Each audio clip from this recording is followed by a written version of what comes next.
At 27, Mara Ellis was sleeping in a faded Honda Civic with $83 left to her name, a half tank of gas, and nowhere legal to park for the night. She had already lost her room, lost her job at an alterations shop, and stopped expecting anyone to call unless they wanted money she didn't have. So when a lawyer named Peter Caldwell phoned and told her that a 74-year-old woman named Rose Whitmore had died and left Mara an old sewing shop valued in the family papers at just $80, Mara was certain there had been a mistake. She had never heard of Rose Whitmore. She had no grandparents she knew of, no wealthy relatives, and no reason a stranger in a town called Bellwether would leave her anything at all. Even the lawyer admitted he had checked the will twice because it looked wrong, but the document listed Mara's full name, her exact date of birth, and the name of her late mother. With nowhere else to go, Mara took the key and drove to the forgotten shop, expecting to prove the inheritance belonged to someone else. The sign was faded, the windows were dusty, and the place looked like it had been waiting years for someone who never came.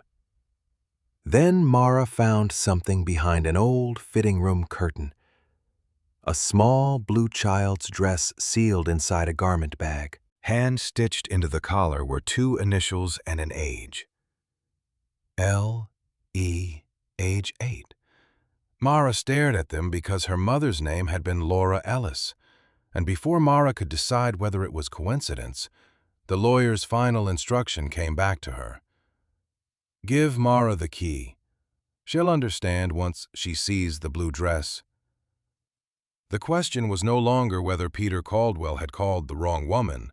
The question was how a dead stranger knew exactly what Mara would find. Before we begin, tell me in the comments where you're listening from and what time it is there right now.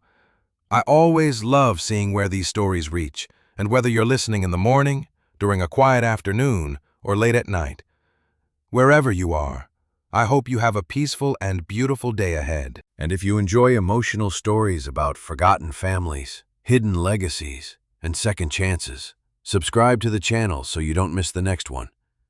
Now, let's go back to the morning Mara Ellis answered a phone call she was sure had been meant for someone else.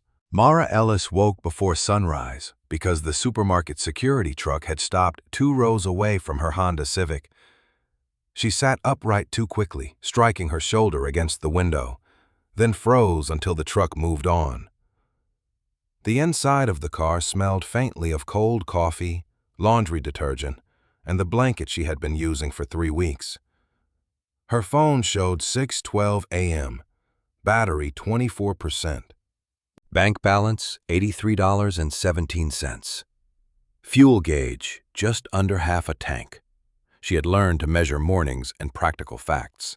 Facts were easier than thinking about how quickly a rented room could become a car seat, or how being laid off from an alterations shop could turn into homelessness before anyone admitted that was what it was.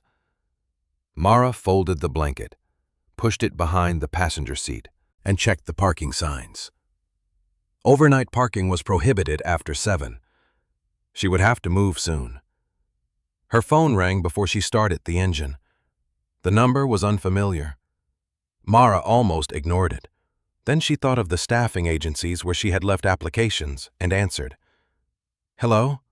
Am I speaking with Mara Jane Ellis? The man sounded formal. Depends who's asking. My name is Peter Caldwell. I'm an attorney in Bellwether. Mara frowned. I think you have the wrong number. I don't believe I do. What is this about? There was a pause. A client of mine, Rose Whitmore, passed away recently. Your name appears in her will. Mara stared through the windshield at the pale supermarket lights.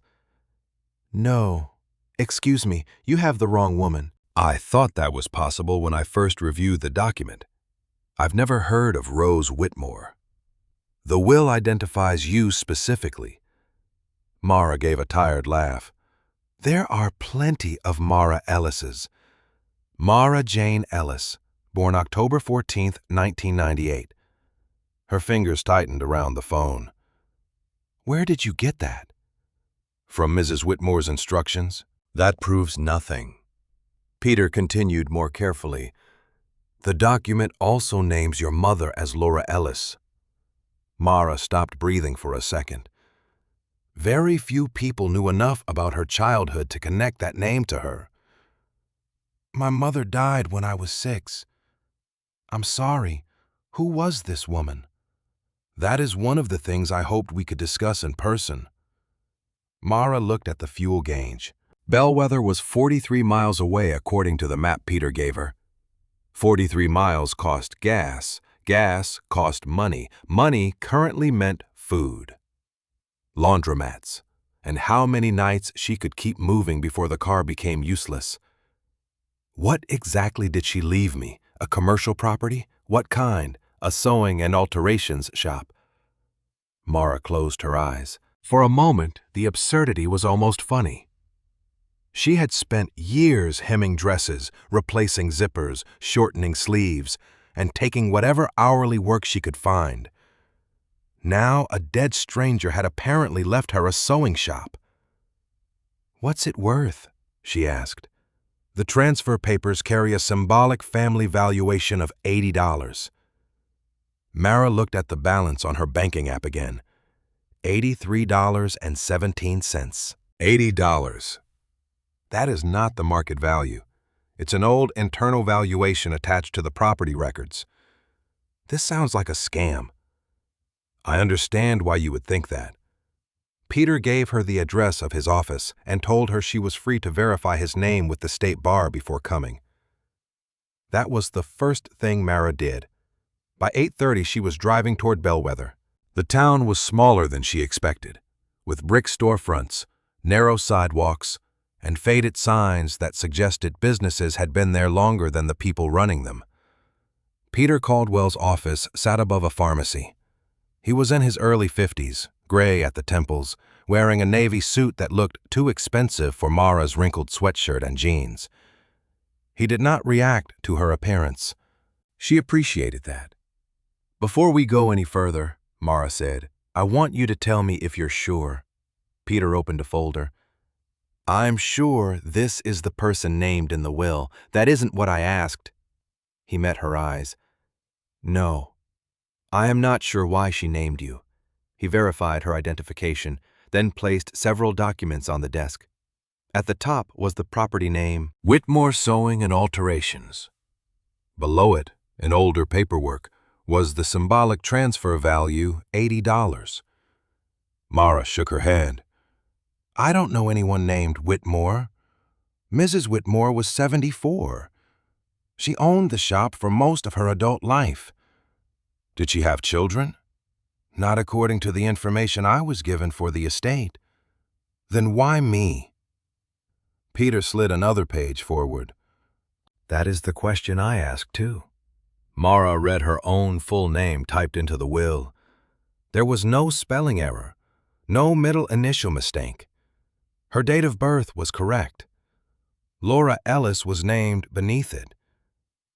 I still think something's wrong, Mara said. Peter reached into the folder and removed a photograph. This is Rose Whitmore. Mara took it.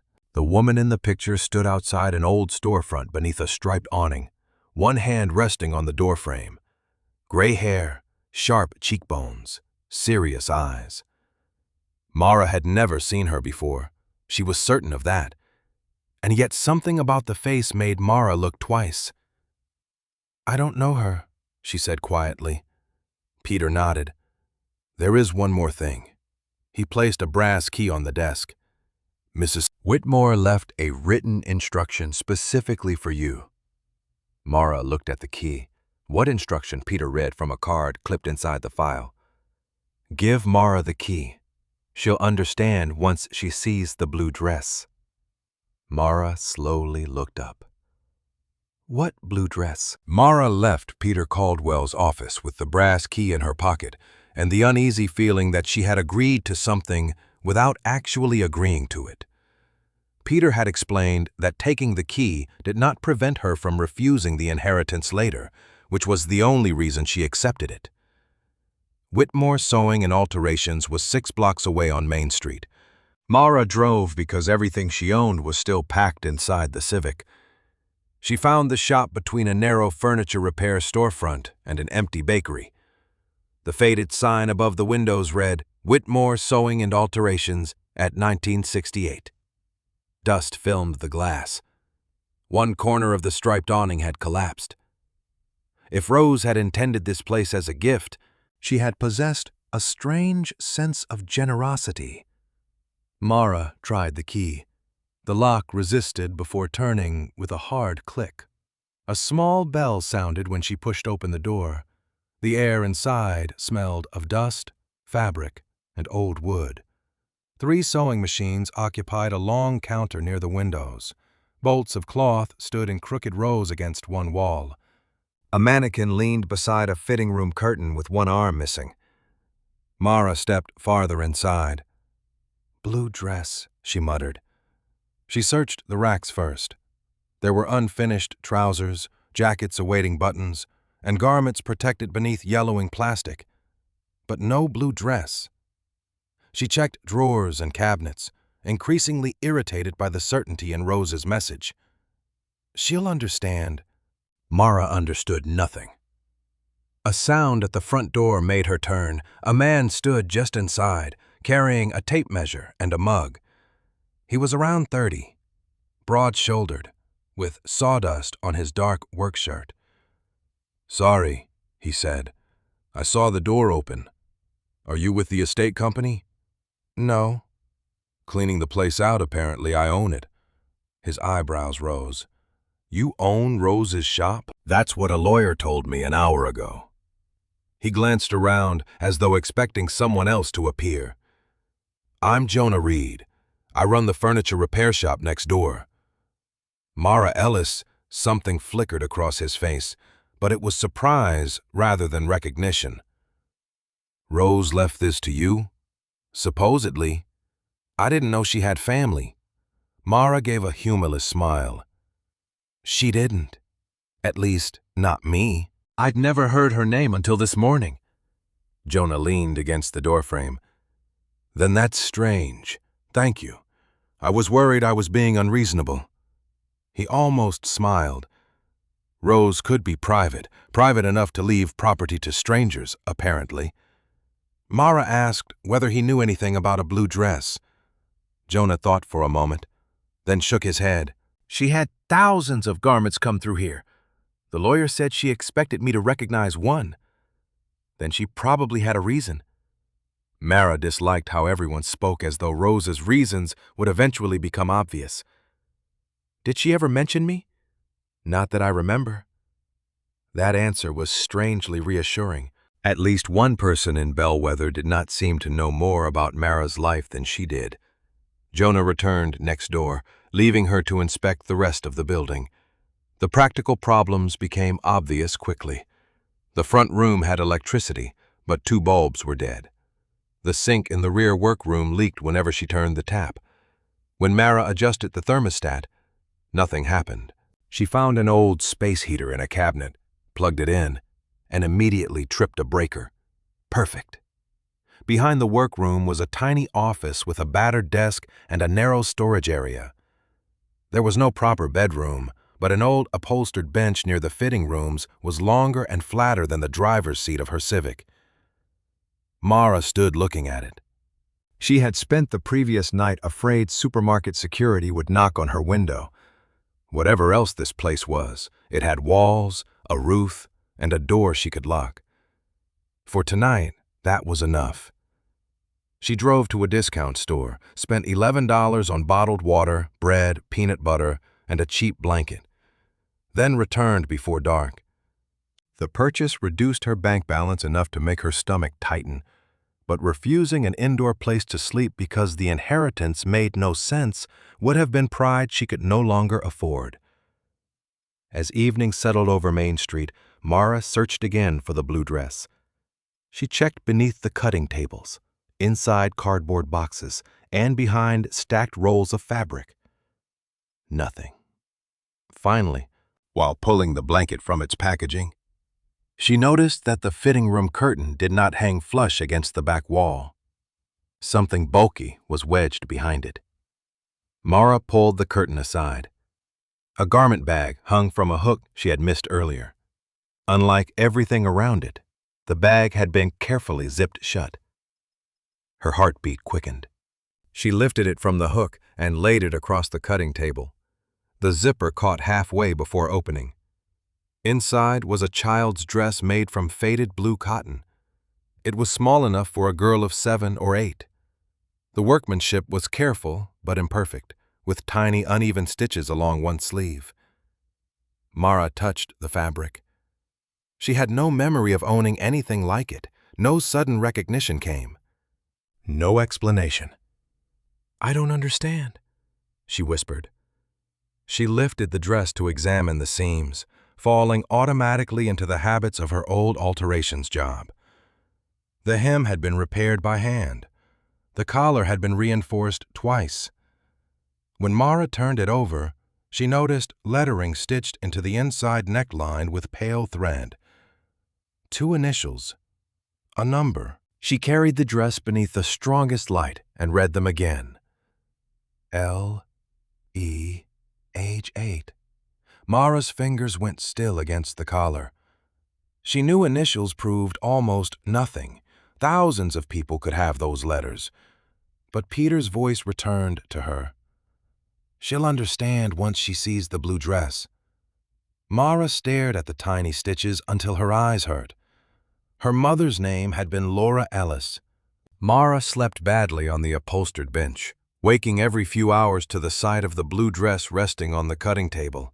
Each time she opened her eyes, the stitched letters seemed more deliberate. L.E. age 8. By morning, she had decided exhaustion was making coincidence feel like evidence. Laura Ellis was not an impossible name. Rose Whitmore had owned a sewing shop for decades. Hundreds of children's clothes must have passed through the building. The initials could belong to anyone. Mara ate bread with peanut butter, drank from one of her bottled waters, then carried the dress to the front window where the morning light was stronger. She examined it the way she had been trained to examine alterations. The blue cotton was old and softened by years of washing. Most seams had been machine sewn, but one sleeve contained a row of uneven hand stitches. Mara ran her thumb across them. "A kid did these," she murmured. "The stitches were too inconsistent for an experienced seamstress." If Rose had made the dress, someone else had helped. That still proved nothing. At 8:30, Mara carried the dress next door. Jonah Reed was sanding a wooden chair when she entered his shop. He looked up, then immediately noticed what she was holding. His hands stopped. "You've seen this before," Mara said. Jonah set the sandpaper down. "Where did you find it? Behind the fitting room curtain? I wondered if it was still there." Mara's pulse quickened. "Who did it belong to?" "I don't know." "But you recognize it." Rose kept it for years. Sometimes she'd take it out when she was sorting old things in the back. "Did you ever ask why Jonah wiped sawdust from his fingers?" "Once." And she said, "Some things wait longer than people do." Mara stared at him. That sounds exactly like something someone says when they don't want to answer a question. A faint smile crossed Jonah's face. Rose was good at that. "Did she ever mention the initials No, Laura Ellis, Not to me?" Mara was relieved by the answer and disappointed by it at the same time. She returned to the sewing shop and began searching the old records. The front desk contained ledgers organized by year, their pages filled with measurements, deposits, fitting dates, and Rose's narrow handwriting. Mara worked backward through them, checking every E she could find. No Laura Ellis appeared. No Ellis family appeared at all. Near noon, she found several bundles of paper patterns tied with cotton tape.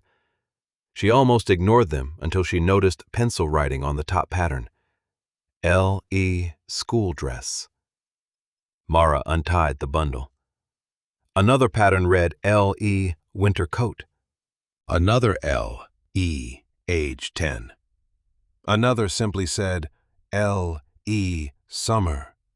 Mara spread them across the cutting table beside the blue dress. One set of initials could be coincidence. Years of patterns were harder to explain. She sat down slowly. Foster care had turned her mother into a collection of facts rather than a complete person. Laura Ellis, deceased when Mara was 6. No available relatives. No father identified in the records Mara remembered. There had been no grandmother telling stories, no boxes of childhood photographs. No one to explain what Laura had liked before becoming Mara's mother. Mara remembered her mother singing while washing dishes. She remembered the smell of hand lotion. She remembered being carried half asleep from a bus once. But she did not know what Laura had looked like at 8 or 10 or 16. The bell above the front door rang. Mara quickly gathered the patterns into a stack. An older woman in a burgundy coat entered, carrying a reusable grocery bag. Her silver hair was cut neatly at her jaw. "I heard Rose's shop had someone in it again," she said. "It isn't." "I'm just trying to understand why it was left to me." The woman studied her face. "You must be Mara." Mara stiffened. "How do you know my name?" Jonah mentioned Rose's heir had arrived. She extended her hand. "Eleanor Shaw. Rose altered my clothes for 40 years and argued with me for nearly as long." Mara shook her hand. Eleanor's attention shifted toward the blue dress. She stopped moving. Mara noticed immediately. "You recognize it." Eleanor stepped toward the table. "Where did you find this?" "Rose left instructions with her lawyer. She said I'd understand when I saw it." Eleanor touched the edge of the fabric carefully. "I haven't seen this dress in years." Mara's heartbeat accelerated. "Whose was it?" Eleanor looked at her. "Laura's." The room seemed to contract. "Laura who?" Eleanor hesitated. "Laura Whitmore." Mara frowned. "Who was she?" "Rose's daughter." Mara stared at her. "Peter told me there were no children listed with the estate. Laura left Bellwether a long time ago. My mother was Laura Ellis." "I understand. So this could still be coincidence?" Eleanor did not argue. Instead, she examined the collar. "Rose made this when Laura was about 8. Laura helped with some of the stitching and made a terrible mess of that sleeve." Mara looked at the crooked stitches she had noticed that morning. "Then why does the collar say L.E.?" And Eleanor said, "No." Eleanor said, "I remember Rose changing labels on some of Laura's things years later, but she never explained why." Mara folded her arms. "Do you have any proof this Laura Whitmore existed?" Eleanor's expression tightened slightly. Then she opened her handbag and removed a small wallet. Behind a clear plastic sleeve was an old photograph.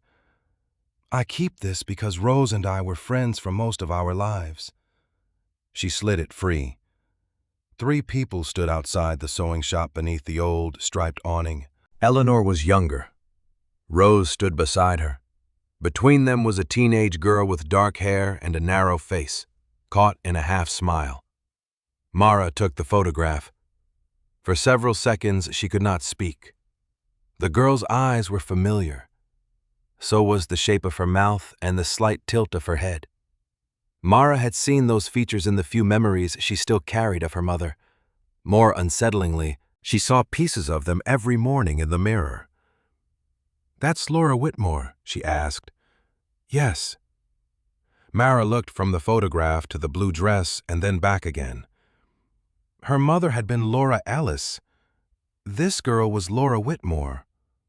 Same first name, same face, different surname. For the first time since Peter Caldwell called her, coincidence no longer felt like the safest explanation. It felt like something Mara was using because she was afraid of whatever explanation came next. Mara kept Eleanor's photograph on the cutting table long after the older woman had gone home. Every few minutes, she looked at it again, comparing the teenage girl's face with the fragments she still carried of Laura Ellis. The resemblance refused to disappear. Same eyes, same narrow chin, same slight lift on the left side of the mouth. Still, resemblance was not proof. By morning, Mara had decided she needed facts instead of feelings. Eleanor returned just after 10, and Mara asked her to tell the story from the beginning. What happened to Laura Whitmore?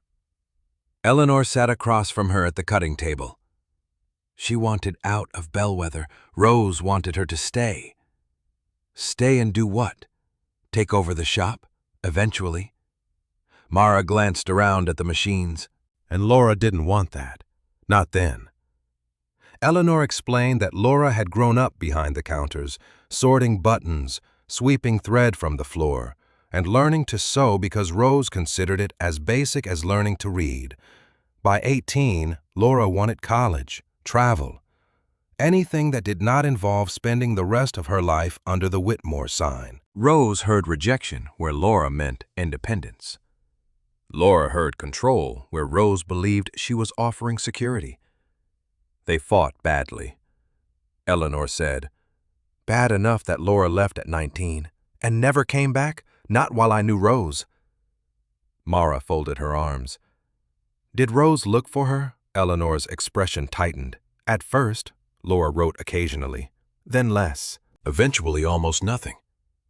That isn't an answer. Yes, Rose tried, but she also had pride. And pride can make a person wait when they should move. Mara looked toward the old photograph. The sentence struck closer than she wanted, but she pushed it aside. Did Laura change her last name? I don't know. Did she ever use Ellis Nutt when she lived here? Mara called Peter Caldwell and asked him to check whether any available records connected Laura Whitmore to Laura Ellis. Peter agreed but warned her not to treat resemblance as legal evidence. I know, Mara said. That's why I'm asking you. These records may take time. Then check what you can.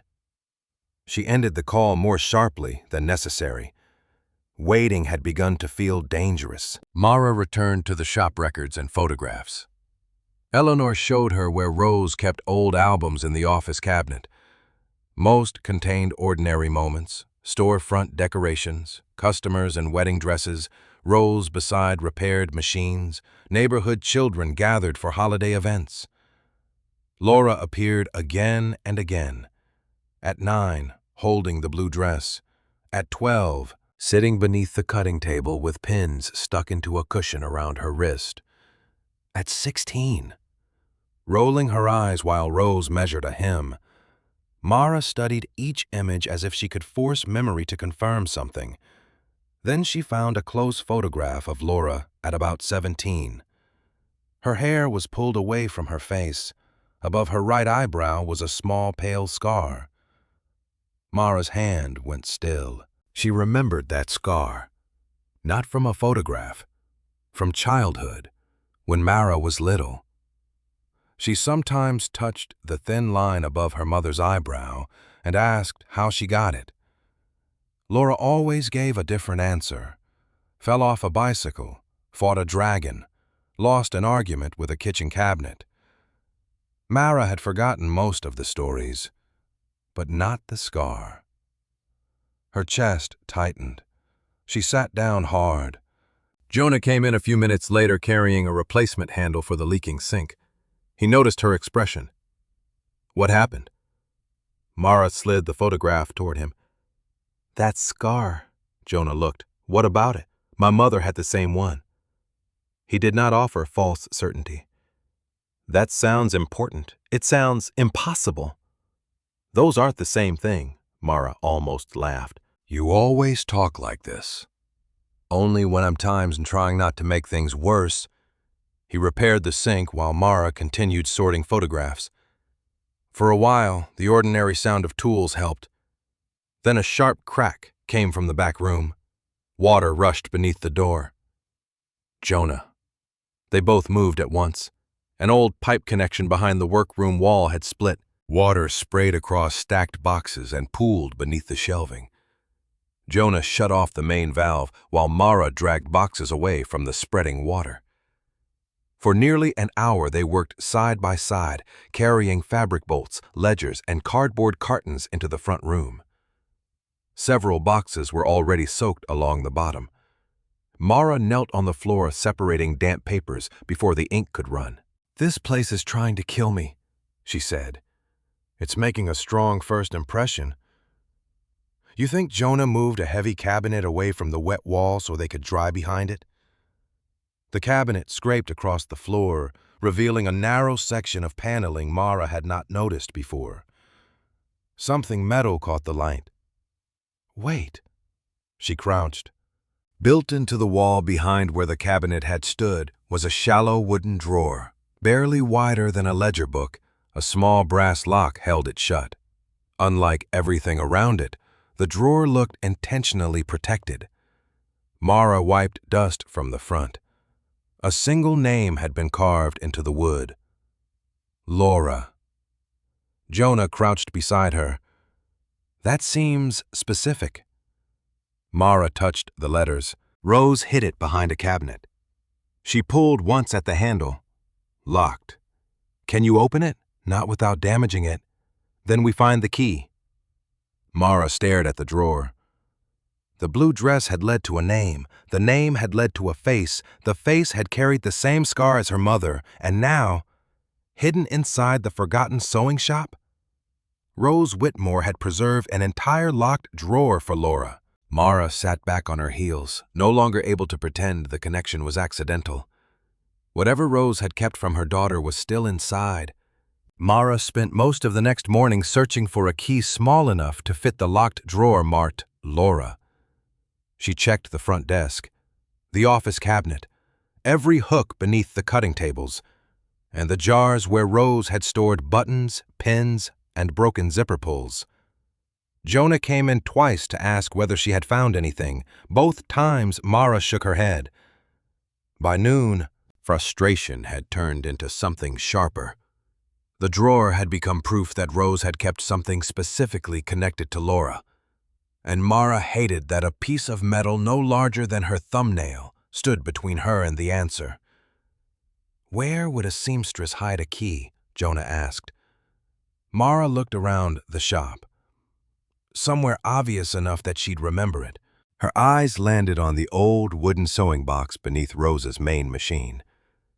She had opened it before, but only searched the top tray. This time she removed the spools, lifted the shallow compartment, and found a narrow space beneath it. A tiny brass key lay taped to the wood. Mara held it up. Finally, the key fit. The lock opened with a soft click. Mara pulled the drawer out slowly. Inside were letters, dozens of them, bundled by year with faded ribbon. Every envelope was addressed to Laura. Some had been opened and returned. Others were stamped, "Return to sender." Mara sat on the floor beside the drawer and untied the oldest bundle. Rose's handwriting filled page after page. At first, the letters were angry and defensive. "You cannot simply walk away from everything we built." Then the tone changed. "I was wrong to make the shop sound like a debt you owed me." Another read, "I thought giving you a future meant choosing one for you. I see now those are not the same thing." Mara read faster. Rose had written for years after Laura left Bellwether.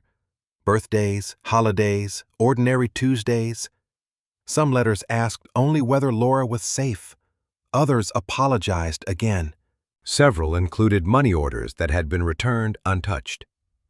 Mara looked around the shop differently. Rose had not simply preserved a child's dress. She had preserved the entire record of a relationship she had failed to repair. Near the middle of the second bundle, Mara found the first response from Laura. The envelope had no return address. Inside was one page. Mara recognized the sharp, slanted handwriting from the few scraps her mother had once written shopping lists on. Her hands began to tremble before she finished the first line. "Mom, I have built another life. Please let me choose when I'm ready to come back." Mara read it twice. Laura did not mention a husband. She did not mention Mara. She wrote that she was working, moving often, and trying to become someone outside Bellwether. She ended with, "I know you think silence means I hate you. It doesn't. It means I'm not ready." Mara lowered the letter. The words felt painfully familiar. She had used silence the same way for years without knowing her mother had done it before her. Jonah sat quietly on an overturned crate several feet away. "That her?" he asked. Mara nodded. "I think so." She continued through the bundle. After Laura's single reply, Rose's letters became less frequent, but more careful. She stopped asking Laura to return. She began writing simply to keep a door open. Then Mara found an envelope that had never been mailed. The paper inside was newer than the rest. Rose had written only half a page. "Someone told me you had a little girl." Mara's chest tightened. She read on. "I don't know her name. I don't know when she was born. I don't know whether you want me to know. I'm trying very hard not to turn love into intrusion again." Mara stopped. The room seemed suddenly too small. Rose had known there was a child.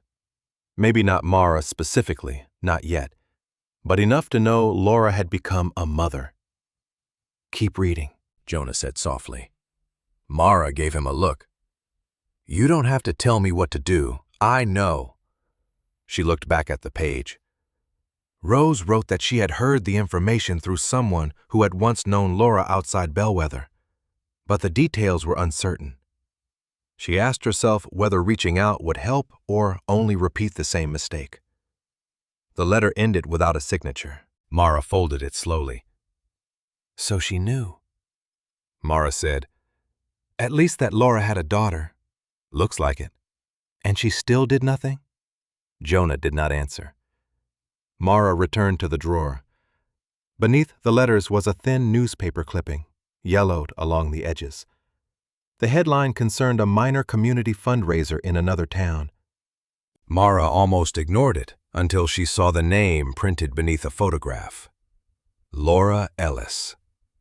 The woman in the picture was older than the Laura Whitmore from Eleanor's photograph, but it was the same face, same eyes, same scar above the eyebrow. Mara held the clipping beside the old shop photograph. There was no room left for coincidence. Laura Whitmore had become Laura Ellis. Her mother had once belonged to this place. Rose Whitmore had known her. Mara's hands shook as she placed both images on the cutting table. "Peter said he couldn't prove the connection yet," she whispered. "But this is her." Jonah looked at the two photographs. "Yeah." Mara felt no triumph, only a growing pressure behind her ribs. If Rose had been connected to Laura strongly enough to write for years, preserve her clothes, and keep track of the name Ellis, then the inheritance had never been random. Mara had not been chosen by mistake, which meant the question was getting worse. Rose had known Laura. Rose had learned Laura had a daughter. Rose had kept searching the edges of her life. Mara looked toward the locked drawer now standing open beside her. "If she knew my mother had a child," she said, "then why didn't she come find me?" Mara barely slept that night. The question she had asked in the shop followed her through every hour before morning. If Rose knew Laura had a daughter, why had she never come back? By 8:30, Mara was sitting across from Peter Caldwell, with copies of the newspaper clipping, Laura's returned letter, and Rose's unsent note spread across his desk. Peter read each document carefully before opening another folder. "This strengthens the connection between Laura Whitmore and Laura Ellis," he said. But I found something else. Mara leaned forward. What? He placed an old, photocopied letter in front of her. Rose had written to a county social services office more than 20 years earlier. She explained that she had recently learned Laura Ellis had died and that Laura might have left behind a young daughter. Rose asked whether the child had entered state care. The response was brief and formal. The agency could not confirm a minor's identity or placement without proof of relationship and additional identifying information. Mara read it twice. She knew my mother was dead, eventually. Peter said, at this point, she apparently didn't know your full name. The next document was another inquiry. Rose gave Laura's birth information and explained that Laura Whitmore had later used the surname Ellis. Again, the reply cited privacy rules and insufficient documentation connecting Rose to the child she was seeking. There were more letters, notes from phone calls, requests for Laura's last known address, a returned envelope sent to an apartment Laura had already left. One handwritten note said the child might have been transferred outside the county. Mara stared at the papers. How long did she keep looking? These records cover several years. And then Peter hesitated. The trail becomes less consistent, meaning she stopped. Meaning I don't have records showing everything she did. Mara pushed back from the desk. I was 6 when I entered foster care. I moved through homes while she was mailing letters. I know. No! You know it as paperwork! Her voice sharpened. I remember putting clothes into garbage bags because nobody gave me suitcases. I remember learning not to unpack everything because sometimes you were moved again before it mattered. Peter did not interrupt. Mara tapped the oldest letter. If she was family, why wasn't she there? We still need legal proof of exactly how Rose was related to you. Mara laughed without humor. Laura Whitmore became Laura Ellis. Rose was Laura's mother. What do you think that makes her? Peter stayed quiet. Mara heard herself say the word before she had decided she was ready for it. How hard do you stop looking for your granddaughter? The room went still. Peter closed the folder halfway. I'm not asking you to forgive anyone. Good. I'm asking you not to decide what every missing piece means before we find it. She's dead. There aren't unlimited pieces. Mara gathered the copies and left. Back at Whitmore's Sewing and Alterations, Jonah was replacing water-damaged trim in the workroom. He put down his hammer when he saw her. You found something? Rose tried to locate me after my mother died. Jonah waited. Social services wouldn't tell her anything. She didn't know my full name. She didn't have enough proof. Pick whichever explanation sounds nicest. Those sound like real obstacles. Mara turned on him. I was a child. I know. Do you? I moved 6 times before I was 12. I learned not to get attached to bedrooms, teachers, neighbors, anything. So forgive me if I'm not comforted because Rose filled out some paperwork. Jonah leaned against the counter. I'm not asking you to be comforted. Then what are you doing? Trying to keep you from turning every blank space into proof that she didn't care. Mara stared at him. You knew her. Of course you'd defend her. I'm not defending her. Rose could be stubborn. Scared and wrong at the same time. Convenient, Mara. You've had a few days to read 20 years of somebody else's failures. That doesn't mean you know what every year looked like. His voice remained calm, which made him harder to dismiss. Mara looked away. Fear hurts people too. Yeah, Jonah said. It does. He returned to the trim without asking her to forgive Rose or accept his argument. Mara appreciated that more than she wanted to admit. She spent the afternoon sorting Peter's copies across Rose's desk. The attempts were imperfect, but they were real. One office redirected Rose elsewhere. Another requested documents she apparently did not possess. Several inquiries went unanswered. A handwritten note suggested the child had been moved outside the county, followed by another address that led nowhere. Then the records thinned. Months separated attempts. Eventually, years did. Mara hated that there was no single moment when Rose clearly chose to stop. It would have been easier if there were. Instead, the search seemed to have faded through frustration, missing information, and time. Near dusk, Jonah appeared in the office doorway. I remembered something. Mara looked up. About Rose, a few years ago, she asked me to repair an old filing cabinet in the back. The bottom drawer kept jamming, so she was nervous about it. More than a broken drawer deserved. Jonah rubbed his thumb against the edge of the doorframe. I asked why the cabinet suddenly mattered so much. She said she needed somewhere safe for some papers. Mara waited. Jonah hesitated. Then she said, I finally found her. Mara's fingers tightened around the letter she was holding. Her who? She never told me. When was this? Several years ago. I can't give you an exact date. Mara stood slowly. Was she happy Jonah considered it? Not exactly. She looked relieved and terrified. Terrified of what, I didn't ask. Mara walked into the back room and found the old metal filing cabinet beneath a stack of folded fabric. The bottom drawer open now. Repaired years earlier by Jonah. It was empty. Whatever papers Rose had once protected there had been moved. Mara rested her hand on the cold metal. The old agency letters suddenly mattered differently. Rose may have lost Mara's trail when she was a child. She may have spent years not knowing where the girl had gone. But sometime later, Rose had apparently found someone important enough to make her protect documents and say those 4 words aloud. Mara looked toward the front room, where the blue dress still hung beside Rose's sewing machine. If Rose had finally found Mara years ago, then the question was no longer why she had failed to locate her. The question was worse. Rose had found her and still never came.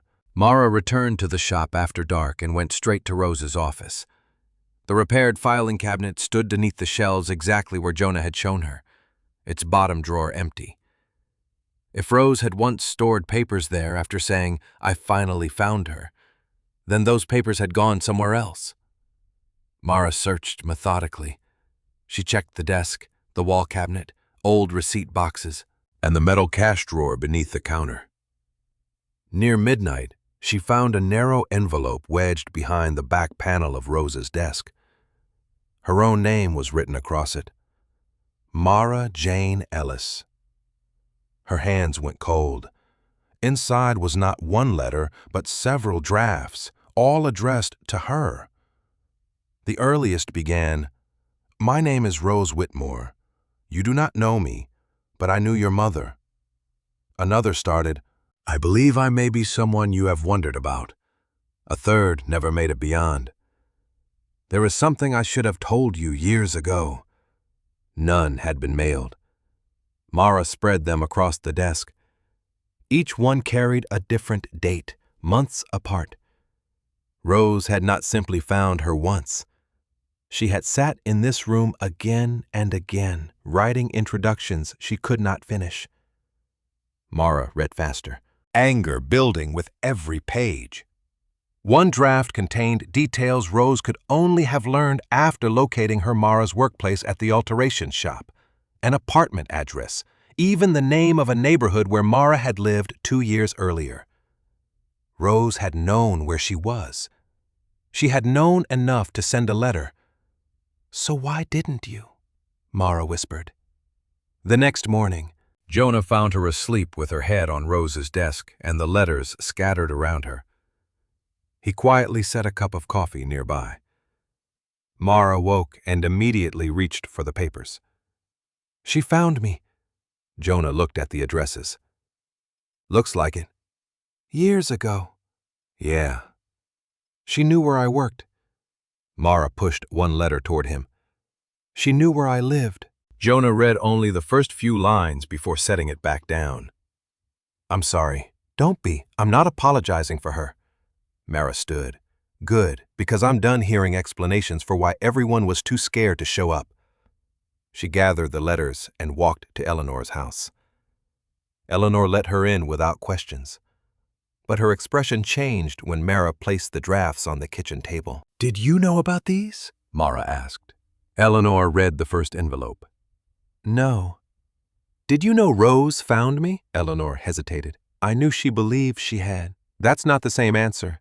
She told me she had located Laura's daughter as an adult." Mara's jaw tightened. "And you didn't think I deserved to know that I didn't know your name? I didn't know where you were." "Rose asked me not to interfere." Of course she did. Eleanor did not defend herself. She was afraid. Mara laughed sharply. "Everyone keeps saying that like fear makes people innocent. It doesn't." The answer stopped her. Eleanor folded her hands.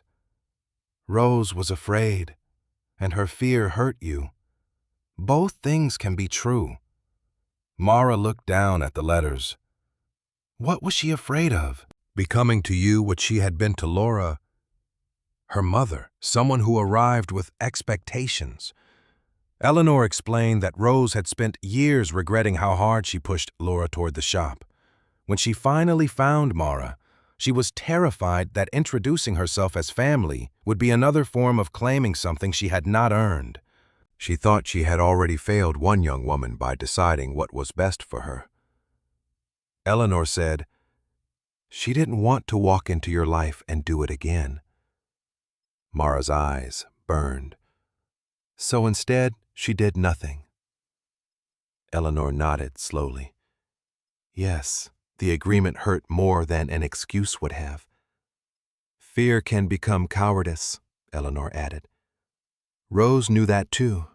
Mara returned to the shop and read the drafts in chronological order. The early ones were tentative. Later letters were more honest. Rose admitted that she had watched from a distance because she did not know how to approach someone who had survived without her. She had found public traces of Mara's life, enough to know she was working, moving often, struggling at times. Each discovery seemed to make Rose more hesitant rather than less. One unfinished draft read, "What right do I have to arrive now and ask you to make room for me?" Mara gripped the page. "You could have let me decide," she said aloud. Near the bottom of the stack was a longer letter. Rose had written several pages before stopping. "I spent years telling myself that giving Laura space was love. Then I told myself the same thing about you. I am beginning to understand that sometimes distance is not kindness. Sometimes it is simply fear dressed politely." Mara sat very still. She hated how much the sentence sounded like something she might have understood. It did not forgive Rose. It made the failure more human, which was somehow harder. That afternoon, the shop bell rang, and Peter Caldwell entered carrying a slim legal folder. His expression was serious. "I've been trying to reach you." Mara stood. "Did you find something?" "Yes." He glanced at the letters on the desk. "And I think it connects to what you found." Mara's pulse quickened. "What is it?" Peter placed the folder on the cutting table but kept one hand over it. "I found a document that may legally establish Laura Ellis's identity." Mara stared at him. Meaning I may finally be able to tell you exactly who Rose Whitmore was to you." Mara looked at the folder, then at the unsent letters addressed in Rose's hand. For the first time since the lawyer's phone call, the answer was no longer buried in resemblance, memories, or initials. It was waiting inside a legal record, and Mara suddenly wasn't sure she was ready to hear it. Mara did not open Peter's folder at the shop. She carried it back to his office the next morning, as though the answer required a room without Rose's machines. Letters, or blue dress watching her. Peter sat across from her and arranged 3 documents on the desk. "This is Laura Whitmore's birth certificate," he said. Mara looked at the first page. Laura Ann Whitmore. Mother Rose Whitmore. The date of birth matched the age Eleanor had given her. Peter placed the second record beside it. This is later documentation connecting Laura Whitmore to the name Laura Ellis. Mara recognized the name immediately. Laura Ellis, her mother. Peter added the third document. Mara's own birth certificate. Mother Laura Ellis. The 3 pages formed a line so simple that Mara almost resented how difficult it had been to reach it. Rose Whitmore was Laura Whitmore's mother. Laura Whitmore became Laura Ellis. Laura Ellis was Mara's mother. Peter spoke quietly. Taken together with the supporting records, the relationship is clear. Mara stared at Rose's name. She was my grandmother. Yes, Mara had imagined this answer for days. Yet hearing it did not produce relief. She thought of garbage bags filled with clothes, unfamiliar foster bedrooms, birthdays when she had wondered whether anyone related to her was still alive. Somewhere during those years, Rose Whitmore had been running a sewing shop 43 miles from the parking lot where Mara would one day sleep in her car. My grandmother, Mara repeated. Peter nodded. Your maternal grandmother. Mara looked at him. Then why did she wait until she was dead to become one? Peter did not offer an answer. He could not prove. Instead, he opened another section of the file. There is something else you should see. The document was an amendment to Rose's will. It had been prepared after the period when Rose apparently located Mara as an adult. Mara found her own name quickly. Mara Jane Ellis. So she knew exactly who I was when she changed this. Yes, the shop wasn't some guess that I might be Laura's daughter. No, the inheritance was deliberate. Mara leaned back. That should have made the phone call easier to understand. Instead, it made Rose's silence harder. She had found Mara, confirmed her identity, learned enough to put her into a legal document. Yet she had still chosen paper over a knock on the door. Peter seemed to read the anger in her expression. A legal record can tell you what she did, he said. It usually can't tell you whether she was brave enough to do what she should have done. Mara folded the copies and returned to Whitmore's sewing and alterations. She stood outside for several minutes before unlocking the door. The faded sign looked different now. Whitmore was no longer merely the name of a stranger. It had been her mother's name. Inside, Mara walked slowly through the shop. She touched the cutting table where Laura had hidden from Rose's fitting pins. She looked at the old photographs differently. Laura was no longer a woman who resembled her mother. She was her mother. Rose was no longer an eccentric shop owner who had inexplicably selected Mara as an heir. She was the grandmother Mara had never known existed. Even Mara's sewing ability felt altered by the discovery. She had always treated it as a practical skill learned because it paid slightly better than other jobs she could find. Now she looked at Rose's machines and remembered Eleanor describing Laura sewing here as a child. 3 generations of women had learned the same motions without Mara ever knowing the first 2 existed. Jonah entered quietly from next door. Peter told you Mara nodded. Rose was my grandmother. Jonah leaned against the counter. How does that feel, Mara? Gave a short laugh. Like somebody handed me the answer to the wrong question. What's the right question? Why she found me and still stayed away? Jonah did not tell her to be grateful. He simply nodded. Yeah. Mara appreciated that. She spent the afternoon reorganizing Rose's desk, partly because she needed something physical to do.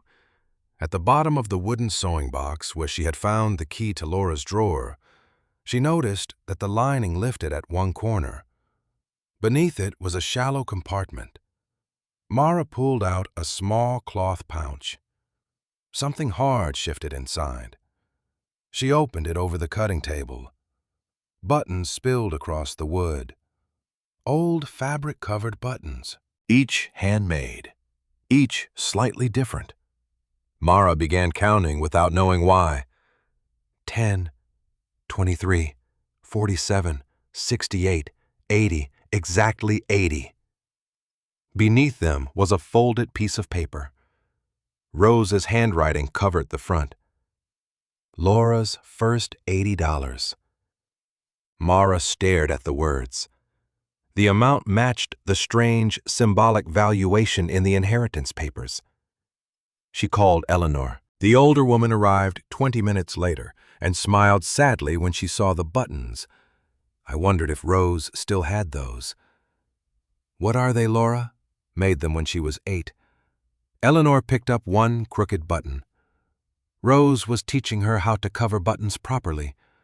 Laura complained that practicing was unpaid labor, so Rose offered her $1 for every acceptable one. Mara looked at the pile. 80 buttons. $80. And that's why the shop is listed at 80. Eleanor shook her head. I don't know what Rose put in the legal papers, but I remember what Laura said when she finished. Mara waited. Eleanor smiled. She held up the money and told Rose, "Now I'm buying your whole shop." Mara looked down at the 80 buttons for the first time. The ridiculous $80 figure was not ridiculous at all. It belonged to Laura. Another piece of her mother had been waiting here. Mara returned the buttons to the pouch and noticed one final envelope beneath the hidden lining. Her name was written across it, but unlike Rose's unfinished drafts, this one was sealed. Beneath her name were 4 words. When you know who I am. Mara held the letter without opening it. Now she knew. Rose Whitmore had been her grandmother. But Mara still did not know why her grandmother had waited until death to tell her. Mara waited until the shop was quiet before opening Rose's sealed letter. She sat at the cutting table with the blue dress hanging nearby. Laura's 80 handmade buttons in their cloth pouch and the 3 legal documents Peter had given her stacked beside her elbow. The envelope resisted slightly before the seal broke. Inside were 4 handwritten pages. The first line stopped her. Dear Mara, if you are reading this, then you know I was Laura's mother, which means you also know I was your grandmother. Mara swallowed and continued. Rose wrote that there was no version of the truth that made her silence noble. She had spent years searching after learning Laura had died, but by the time she finally discovered Mara's identity, Mara was already an adult. Rose had followed the small public traces she could find: addresses, employment listings, ordinary pieces of a life. Each time she prepared to make contact, she remembered the last years with Laura. I loved your mother, Rose wrote, but I often loved her as if love gave me the right to decide what she should become. Mara looked toward the photographs spread across the counter. Rose described pushing Laura toward the sewing shop because she believed the business represented security. Laura saw a future being chosen for her. Their arguments grew worse until Laura left Bellwether. Rose admitted that pride kept her from apologizing soon enough. When she finally did, Laura had already built a life elsewhere. I mistook waiting for patience, Rose wrote. Then I mistook fear for respect. Mara paused. The words echoed the unfinished drafts she had found. Rose had known what she was doing. That somehow hurt more. The second page explained what happened after Rose found Mara. She had written letters, driven twice to the town where Mara lived, and once parked across from the alterations shop where Mara worked. Mara's breath caught. Rose had sat outside her workplace. She imagined an older woman inside a parked car, close enough to walk through the door, close enough to say Laura's name. Rose never did. I watched you leave work carrying a bag over your shoulder, the letter continued. You looked tired and capable, and entirely unaware that an old woman across the street was trying to gather enough courage to speak to you. Mara pressed her lips together. Anger rose quickly. "You should have," she whispered. Rose seemed to answer on the next line. "I should have gotten out of the car." Mara stopped reading. Tears blurred the page.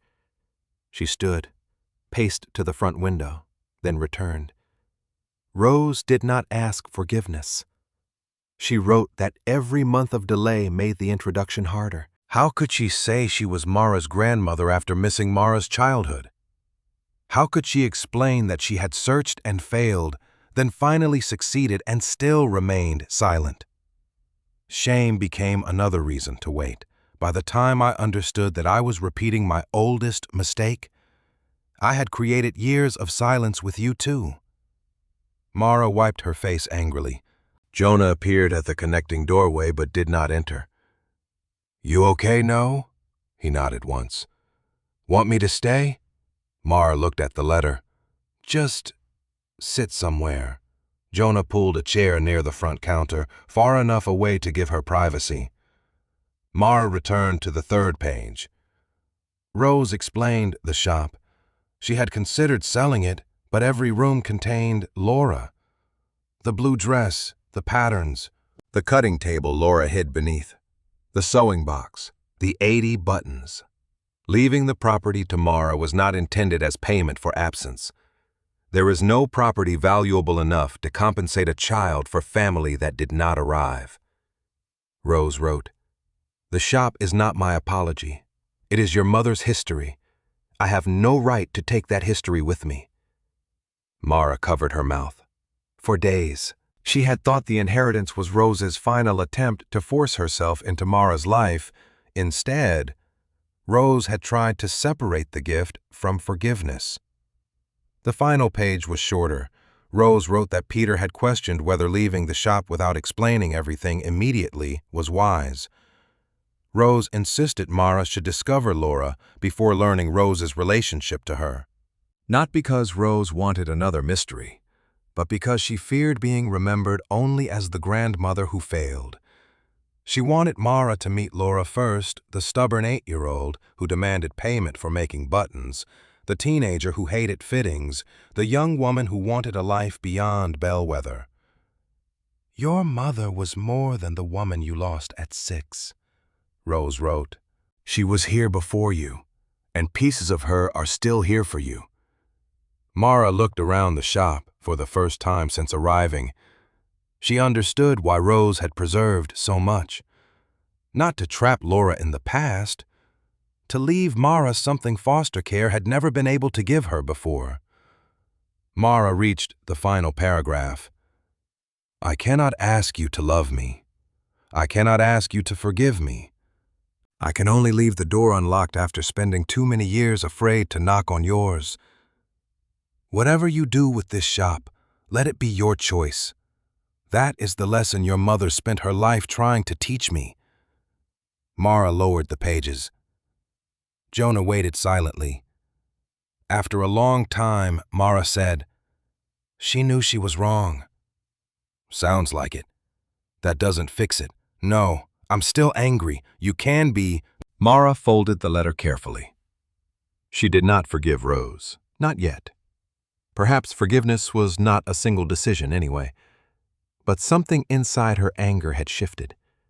Rose was no longer a faceless grandmother who simply chose not to care. She had cared badly, fearfully, too late. The distinction did not erase Mara's childhood, but it changed the shape of the silence. Mara placed Rose's letter beside Laura's photograph. Then she noticed something written in tiny letters along the bottom edge of the final page, almost beneath the fold. "There is one last thing I hope you will find beneath Laura's old machine." Mara looked across the room at the sewing machine where her mother had once learned to stitch. Jonah followed her gaze. Mara rose slowly. Rose had explained why she stayed away, but apparently she had left one final piece of Laura behind. Mara crossed the shop to Laura's old sewing machine and crouched beside the wooden table. For a moment, she only stared at it. The machine had been there every day since she arrived, ordinary enough to disappear into the room. Yet now she knew her mother had once sat at it as a child. Mara ran her fingers beneath the table and found a shallow drawer tucked against the underside. It stuck at first, then opened with a dry, wooden scrape. Inside was a small metal sewing kit covered in faded flowers. Laura's name was written inside the lid in uneven pencil. Mara sat on the floor. The kit held needles wrapped in yellowing paper, bits of thread, tiny fabric scraps, 2 chalk stubs, and a child's paper pattern for a doll skirt. Nothing valuable. Nothing anyone would have kept for money. At the bottom lay an unfinished piece of blue fabric, badly hemmed along one side. Mara recognized the same crooked stitching from the blue dress. Her eyes filled before she could stop them. "She did this," she whispered. Jonah remained several feet away. "Looks like it." Mara touched the uneven seam. "For 21 years. Most of what she knew about Laura came from memory after illness and death had already entered their lives. She knew the mother who packed lunches when there was enough food, who sang while washing dishes, who disappeared from Mara's life too early. She had never known the girl who ruined hems, complained about fittings, demanded payment for buttons, or tried to make doll clothes beneath this same roof. The next morning, Eleanor came by with coffee and found Mara arranging the sewing kit on the cutting table. She smiled when she saw it. Laura hated that tin. Mara looked up. Why Rose made her keep everything organized, Laura would shove thread in there until the lid barely closed. Mara laughed. The sound surprised her. Eleanor stayed for nearly an hour, telling stories Mara had never known to ask for. Laura once hid every matching button in the shop because Rose refused to let her add pockets to a dress. At 11, she accidentally cut a skirt 6 inches too short and claimed short skirts were the future. At 14, she refused to wear anything Rose made unless it had pockets deep enough for both hands. Mara listened carefully. Not because the stories solved anything, but because they gave Laura back dimensions Mara had never possessed. For the first time, her mother had a childhood, a temper, bad jokes, preferences, a life before Mara. 2 days later, Peter arrived with the final transfer paperwork.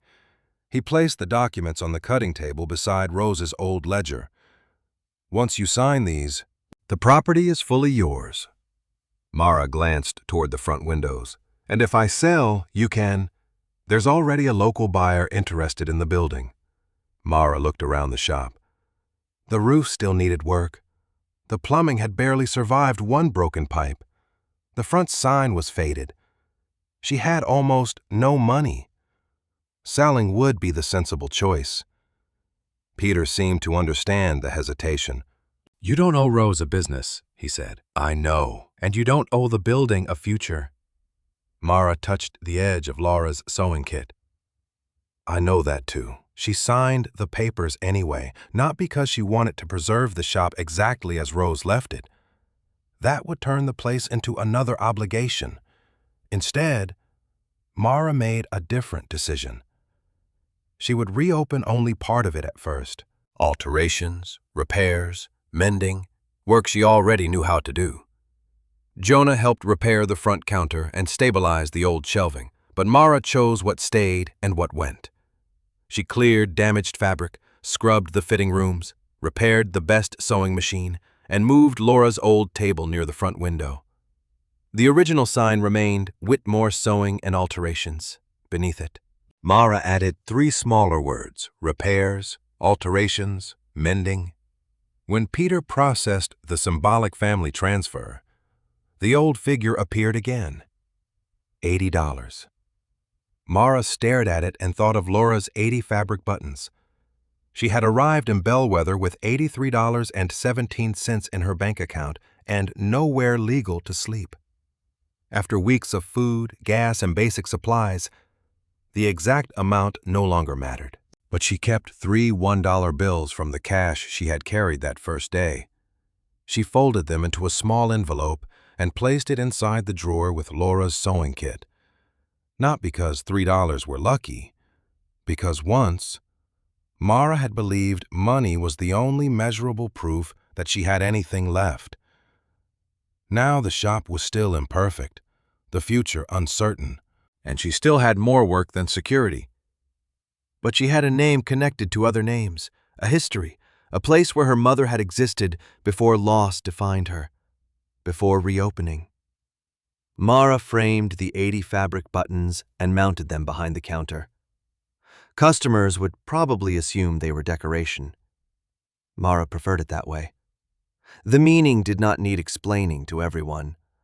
On the afternoon before opening day, Peter stopped by to deliver one final copy of the transfer record. Mara was sweeping thread from beneath the front counter. "Can I ask you something?" she said. "Of course."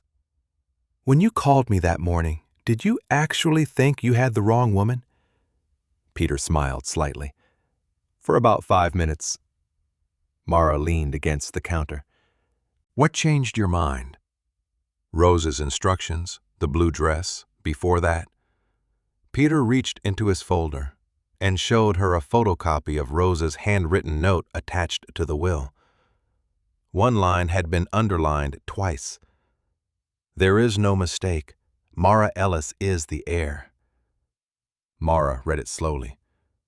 For most of her life, she had believed she was the person nobody came looking for. Foster homes had reinforced that belief. So had every unanswered question about relatives, every form with blank spaces where family names should have been. The truth was not clean enough to erase that childhood. Rose had searched. Rose had failed. Rose had eventually found her.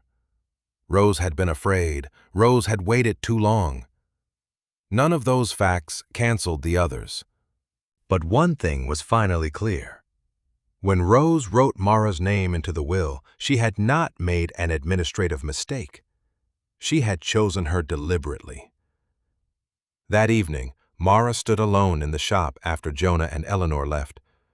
The restored bell above the door moved slightly in the breeze from the open window. Laura's sewing kit sat in its drawer. The 80 buttons hung behind the counter. Rose's letters were packed safely in the office. Mara no longer saw the place as proof that she had suddenly inherited a family. Family was too complicated for that. What she had inherited was evidence, proof that her mother had once been an 8-year-old girl making terrible stitches. Proof that Rose had loved badly, searched imperfectly, and regretted deeply. Proof that Mara's story had begun long before foster care. The next morning, she unlocked the front door and turned the sign to open. Sunlight crossed Laura's sewing table. Less than 10 minutes later, the bell rang. A woman entered, carrying a torn wool coat over one arm. She looked around at the freshly cleaned shop, then at Mara behind the counter. "Are you the owner?" For a second, Mara remembered the supermarket parking lot, the lawyer's phone call, and her certainty that someone had mistaken her for another woman. She glanced once at the Whitmore sign, then at the 80 buttons framed behind her. "Yes," Mara said, "I am."